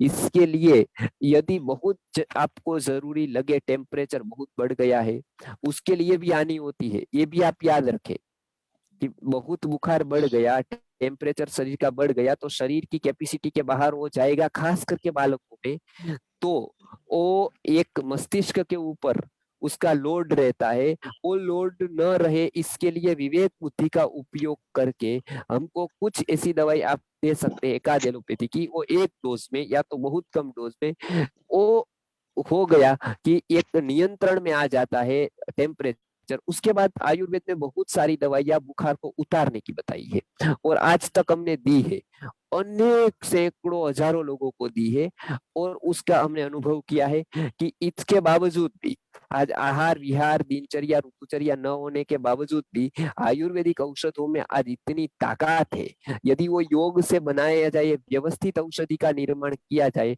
तो जटिल से जटिल रोगों में आज सबसे स्पीड से आयुर्वेदिक दवाई रिजल्ट देती है, आज भी देती है। तो ये आप उसके ऊपर विश्वास रखिए कि हम कभी भी, बात रही मेरी, तो मैंने कभी भी एलोपैथिक दवाई लगभग जीवन में 2 बार ली है, वो ऐसी सिचुएशन हुई थी इसके लिए मुझे लेनी पड़ी थी। बाकी कितनी भी बुखार के समय पर मैंने तो नहीं ली है, और रिस्क में मैं अपने पर तो पूरा लेता हूँ, लेकिन कभी भी विद्यार्थियों को होता है तो मैं ऐसे ही देता हूँ, लेकिन वो कभी जरूरत पड़ती है। लेकिन पहले से आपने बुखार आया उसी समय से ध्यान रखा आपने आहार में, उसके बार बार उसको देने की जो औषधियां है, पानी कैसा देना है, उसको कैसा आहार विहार कराना है, तो मेरे हिसाब से लगभग लगभग उसको कोई तकलीफ नहीं होगी जी। तो बुखार के लिए और एक हम सेशन लेंगे, इतना पर्याप्त नहीं है मुझे पता है। बुखार के लिए कुछ औषधि आप रखिए, जैसे सहदेवी है, सहदेवी आपके पास होनी चाहिए। सहदेवी का मूल यहाँ सिर पर बांध दीजिए, टेम्परेचर कम हो सकता है तुरंत ही। और सारी वस्तुएं ऐसी है जो टेम्परेचर कम करने की है। सहदेवी की जड़ को माथे पर बांधने से टेम्परेचर कम हो जाता है। वो एक अनुभव सिद्ध प्रयोग है और आयुर्वेद में उसको प्रभाव चिकित्सा के अंतर्गत लिया गया है। कुछ कुछ मंत्रों से भी चिकित्सा बताई गई है जिसका कोई वैद्य आज उपयोग नहीं कर रहा है, लेकिन आयुर्वेद में कुछ कुछ मंत्र भी बताए गए हैं। तो एक बार हम उसको देंगे कि कितने कितने उपाय अभी आयुर्वेद में ऐसे हैं जो हमारे तक पहुंचे नहीं है। तो उसको पहुंचे नहीं है तो हम उसका भी अध्ययन करें और उसका भी प्रयोग करें। हमारे पास पहुंचा है एक महासुदर्शन घनवटी, एक गिलोय का बूंद, एक गिलोय की घनवटी और 3-4 वस्तुएं अमृतारिष्ट वगैरह होकर 5-7 वस्तुएं तो बहुत हो गई। इसको छोड़कर आयुर्वेद की कोई दवाई, कोई भी चिकित्सा, कोई भी पद्धति हमारे तक नहीं पहुंचा है। इसके लिए हमको लगता है कि एलोपैथी के पास जाना पड़ता है। वास्तव में हम आयुर्वेद हमारे पास मिनिमम 50% पहुंच जाएगा तो मुझे लगता है कि बहुत सारे रोग बहुत आसानी से ठीक कर पाते हैं। तो ये एक हम उसके ऊपर लेंगे कि आप बुखार में क्या क्या आपके घर पे होना चाहिए, और जब भी किसी को बुखार आए तो आपके घर का वातावरण कैसा होना चाहिए बुखार के समय पर, और बुखार के समय पर धूप अवश्य करना होता है। ये सभी बातें मैं एक सेशन में समझाऊंगा, बुखार के सेशन। जी आगे। स्वामी जी प्रणाम। जी स्वामी जी प्रणाम। हाँ बोलिए। आपने नमस्ते। कल बताया था गेहूं, ज्वार और बाजरा तीनों की अलग अलग प्रकृति बताई थी आपने। तो हाँ। आजकल जो चल रहा है मल्टीग्रेन आटा जो लेते हैं, उसके बारे में क्या बोलेंगे आप? लेना चाहिए नहीं लेना चाहिए मल्टीग्रेन आटा? नहीं मतलब 2-3 धान्य से ज्यादा धान्य का आप संयोग करेंगे तो आयुर्वेद की दृष्टि से उसको स्वतंत्र खाना ठीक है। मल्टीग्रेन मतलब उसमें बहुत सारे तत्व आ जाए, इसके लिए मल्टीग्रेन का उपयोग करते हैं, वो ठीक है, उसका कोई विरोध नहीं है हमारे से या हमको विरोध है, वो खाना चाहिए। लेकिन जो आपको जैसे कॉन्स्टिपेशन की आपको तकलीफ है तो आप जव का उपयोग करें। आपको डायबिटीज की तकलीफ है तो आपके लिए सबसे श्रेष्ठ होगा जव, तो जव का उपयोग तब करें।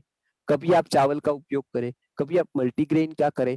तो मल्टीग्रेन एक ही वस्तु ऐसी नहीं है कि मल्टीग्रेन मतलब मल्टीग्रेन में सभी 50-50 ग्राम ले लिए और सबको पीस दिया तो सब प्रकृति वाले को चलेगा। ये यहाँ मेरी भिन्नता है। मल्टीग्रेन भी उपयोग में आ सकता है, बहुत रोगों में उपयोग आ सकता है, लेकिन जब बात होती है आयुर्वेद की दृष्टि से तो उसको मल्टीग्रेन इस तरह से करते हैं कि मल्टी लोगों के लिए मतलब आटा, मल्टीग्रेन आटा। जैसे आपके पास आपको गेहूं का दे दिया, किसी को जव का दे दिया, किसी को बाजरी का बताया, फिर ऋतु बदल गई तो अलग अलग बता दिए। फिर इस तरह से आप मल्टीग्रेन ले सकते हैं। समझ गए ना आप? एक साथ मल्टीग्रेन ले तो आपको सुविधा है इसके लिए ले, वो बात अलग है। लेकिन आयुर्वेद की दृष्टि से रोग के अनुसार, प्रकृति के अनुसार धान्य लेना वो बहुत अच्छा रहता है। जी दीपेन जी। हाँ गुरु जी, जैसे आचार्य चाणक्य ने भी बताया कि धर्मस्य मूलम अर्थ, तो अर्थशास्त्र को आयुर्वेद से कोई लिंक है? और अर्थशास्त्र पे अगर आप भी मतलब अलग से कोई लेक्चर सीरीज रख सकते हैं तो बहुत अच्छा है। तो हाँ, अब देखिए आपने अच्छा प्रश्न, ये तो बहुत अच्छा प्रश्न है आपका। आयुर्वेद धर्म, अर्थ, काम और मोक्ष, ये चतुर्विध पुरुषार्थ को सिद्ध करने के लिए सबसे उत्तम साधन आयुर्वेद बताया गया है। ऋषि मुनियों ने बताया है कि ये चारों का साधन आपको करना है तो आपको आयुर्वेद सीखना ही पड़ेगा। आप आयुर्वेद के बिना इसका कोई उपाय ही नहीं है चारों चार पुरुषार्थ को सिद्ध करने के लिए। तो सबसे पहला आयुर्वेद धर्मार्थ कहा गया है। धर्मार्थम नापि कामार्थम आयुर्वेदो महर्षि। आयुर्वेद की उत्पत्ति धर्मार्थ हुई, इसके लिए आयुर्वेद की चिकित्सा में क्या होता है, सबसे प्रथम मुख्य रखा है धर्म। इसके लिए आयुर्वेद के वैद्य के पास एक क्वालिटी की अपेक्षा है, और मैं कहता हूं कि वो डॉक्टर मुझे ना कहे कोई व्यक्ति, वैद्य कहे, आचार्य जी कहे, वो मुझे अच्छा लगता है। कोई कोई आता है डॉक्टर साहब ये करो, तो वो एक होता है, वो सभी वैद्यों को मैं कहता हूँ कि वैद्य शब्द की एक गरिमा है। आचार्य को तो मैं दूसरे पार्ट में ऊपर हूँ इसके लिए। बाकी जो लोग प्रैक्टिस कर रहे हैं वो वैद्य शब्द की एक गरिमा है। उसका कारण है कि वैद्य शब्द में शुचिता है, वैद्य शब्द में एक भाव है, वैद्य शब्द एक धर्मार्थ का बोधक है। वो कभी भी अपने स्टैंड से स्तर से नीचे नहीं जा सकता है, वो एक स्तर है उसका। तो आयुर्वेद में इसका बताया है कि धर्मार्थ आयुर्वेद है। अब दूसरी बात, जीवन से हम अर्थ की उपेक्षा नहीं कर सकते हैं। पैसे के बिना तो कोई जगत नहीं चलेगा, अर्थ के बिना नहीं चलेगा। आयुर्वेद में बताया गया है कि कोई कोई रोगों का संबंध और स्वास्थ्य का संबंध अर्थशास्त्र से है। जैसे कोई कोई आहार विहार और दिनचर्या भी हमारी अर्थशास्त्र के अनुसार हो जाती है। जैसे पहले के भारत में हम देखते थे तो आवास और धंधे का स्थल नजदीक नजदीक था, मतलब अब जहाँ काम करते थे वहीं हम रहते थे, प्रायः बहुत दूर नहीं रहते थे। लेकिन आज एक जगह काम है और प्रायः 2 घंटे की दूरी पर, 1 घंटे की दूरी पर हमारा स्थान है रहने का। तो बहुत सारे रोग ऐसे भी हो सकते हैं, जीवनचर्या में परिवर्तन हो जाता है, बहुत कुछ मर्यादाएं हो जाती है। घर से दूर हो जाने के बाद बहुत कुछ हम खाना खा नहीं सकते, गरम गरम कुछ, तो डब्बे की सिस्टम आ गई। डब्बे की सिस्टम आ गई तो वासी हो गया वो अन्न। और डब्बे की सिस्टम आई कहाँ से? पहले डब्बे को पाथे ही कहा जाता था, पता है आपको? और वो जब हम बाहर प्रवास में जाते थे, कभी कभी यात्रा में जाते थे, तब उसको लिया जाता था टिफिन डब्बा, तो उसको कहते थे पाथे ही। वो प्रवास में यात्रा में जाते तब ले जाते थे। आज रोज हम 6 बजे, मुंबई वाले लोग रोज 6 बजे डब्बा लेकर जाते हैं और 12 बजे भोजन करते हैं, 1 बजे भोजन करते हैं, 6 बजे बनाते हैं सुबह में या 7 बजे बना हुआ। तो अर्थशास्त्र ऐसा हो गया, तो आहार ऐसा हो गया, अब इसके लिए रोग भी बढ़ा। तो आयुर्वेद में अर्थशास्त्र की बहुत बड़ी भूमिका बताई गई है कि अर्थशास्त्र का आदर्श होना, उद्योगों का कैसा होना। इसके लिए हम गुरुकुल के विद्यार्थियों को भी अर्थशास्त्र सिखाते हैं कि अर्थशास्त्र का क्या महत्व है हमारे जीवन में, और यदि हमको आयुर्वेद का पालन करना है तो अर्थशास्त्र को भी उतना ही ध्यान में रखना है, क्योंकि वो व्यवहार है, उससे व्यवहार भी सीखा जा सकता है। इसके लिए हम एक वर्ग अर्थशास्त्र का अलग से रखेंगे, जो चाणक्य ने खास करके आयुर्वेद और अर्थशास्त्र को एक साथ साथ बहुत जगह पर बताया है कि अर्थशास्त्र का अपने स्त्री के जीवन में, पुरुष के जीवन में, विद्यार्थियों के जीवन में क्या महत्व है। और आयुर्वेद और अर्थशास्त्र ये दोनों को मौलिक सिद्धांत है, तो उसकी कभी हम बात करेंगे। लेकिन उसके स्वास्थ्य के ऊपर प्रभाव है और आयुर्वेद का गाढ़ संबंध अर्थशास्त्र के साथ है। ठीक है, अभी पूरा करते हैं, बाद में हम अगली बार हम लेंगे लगभग मंगलवार। जी आज क्लोज करेंगे जी। मधु जी छोटा क्वेश्चन, मधु जी का कोई एक प्रणाम आचार्य जी, मेरा छोटा सा प्रश्न है। मेरी बेटी टेनिस खेलती है धूप में कई घंटे। पिछली बार आपने कहा था कि माथे पर कोकोनट ऑयल तेल लगाने से धूप से आराम मिलता है, उसके बारे में पूछना चाह रही थी। और सनस्क्रीन नहीं लगाना चाहिए, तो उसके बदले में यही तेल लगाएं? हाँ, उसके बदले में आप कोकोनट का तेल लगा सकते हैं, वो अच्छा रहता है बहुत ही। और बच्चों को तो खास करके, कितनी छोटी है ना अभी? तो नहीं, अभी बड़ी है, 27 साल की है, प्रोफेशनल टेनिस प्लेयर है, वो बहुत घंटे धूप में खेलती है। हाँ, तो खास करके जो ऐसे प्लेयर है, मतलब जिसको धूप में, जिसको बहुत देर तक रहकर खड़ा होना पड़ता है, तो वो खास करके गुलाब जल का 2-3 बार उपयोग करे, उसको छिड़काव करके फिर उसका स्नान करे, कोपरेल के तेल को लगाए, वो लोग अभ्यंग रोज करे। मतलब उसको मसाज करना बहुत आवश्यक होता है, क्योंकि उससे वात बढ़ जाता है, शरीर अतिशय क्रिया करता है तो वात बढ़ जाता है, इसके लिए मसाज बहुत आवश्यक रहेगा। गुलाब तेल, गुलाब का जो गुलाब जल होता है उसका छिड़काव करे आंखों से लेकर पूरे शरीर में, वो बहुत अच्छा रहेगा उसके लिए। और खास करके बाहर जाने के वक्त या बाहर खेलते वक्त तो तेल को लगाना ही है माथे, तो बहुत उसके लिए आसान रहेगा। धूप का प्रायः 50% ही उसको धूप लगेगी माथे से, नहीं तो माथे पर तीव्र किरण आने पर उसका स्वभाव तक चेंज हो जाता है, उसको ज्यादा गर्मी महसूस होती है, तो ये उसको चालू कराया। जी ओके आचार्य जी, बहुत बहुत धन्यवाद। हम लोग फिर मंडे मिल रहे संस्कृत सेशन से। चले, ठीक है, बहुत बहुत धन्यवाद आचार्य।